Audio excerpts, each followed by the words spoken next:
Hi believers, this is Tushar from Wire Team and welcome to your weekly market bite. Let's rewind the week gone by. The Indian market started strong but slowed down with profit taking on Friday. Still, the Nifty ended the week with a 1% gain at 24,870 level. During the week, Nifty touched 25,110 level, but this level acted as a wall. Foreign investor selling and caution ahead of the Jackson Hole Global Bankers Meet kept the index from a clean breakout. But the underlying tone remained positive. Market breadth improved for the second week in a row, with small cap and mid cap indices both rising 2%.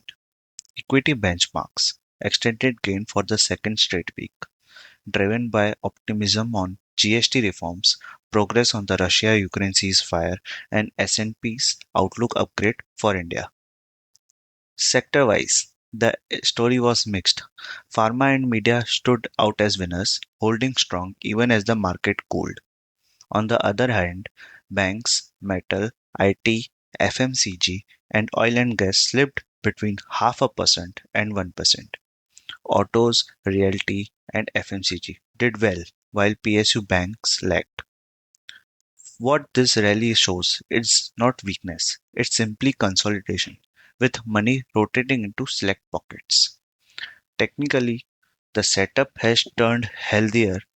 The weekly chart formed a small bear candle, but with a positive gap below it, suggesting continuation of the uptrend.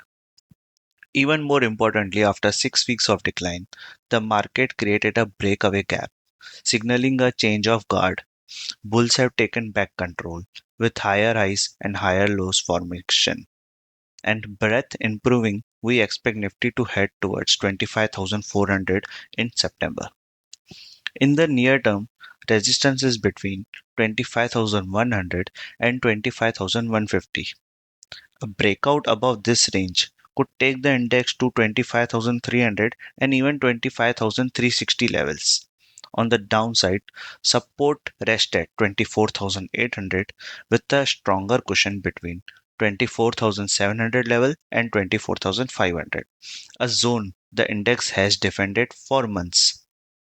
For Bank Nifty, 55,755 is the crucial level bulls must reclaim to gain momentum. Support lies near 54,850 level. Coming on to the macro side of the market, the highlight was inflation cooling sharply. CPI dropped to 1.55% in July, the lowest in 8 years.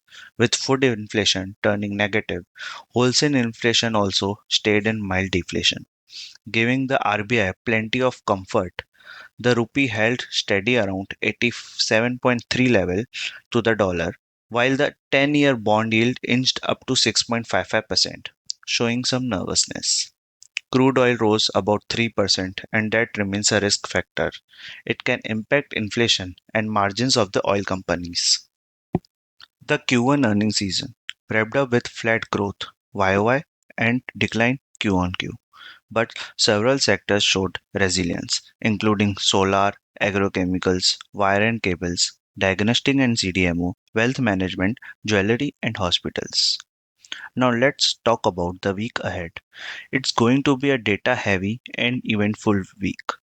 On August 29th, India's Q1 GDP numbers will be released, with expectations around 6.5 to 6.8%, lower than the last quarter. From Friday, we will start seeing auto sales data for August. These will be closely tracked as the festive season nears. Globally, US GDP and PCE inflation numbers, along with China's PMI, will drive risk sentiment. And don't forget, the August 27th US tariff deadline and Powell's commentary at Jackson Hole could trigger volatility. Sector outlook for the near term. Pharma looks strong and defensive. Consumer names may see a lift if GST cut chatter continues. Banks are in wait and watch mode until Bank Nifty clears 55,755 level. Metals and IT will be driven by global cues. White oil and gas, especially OMCs, remain in focus with crude trending higher. To wrap up, the market is in a phase of healthy consolidation.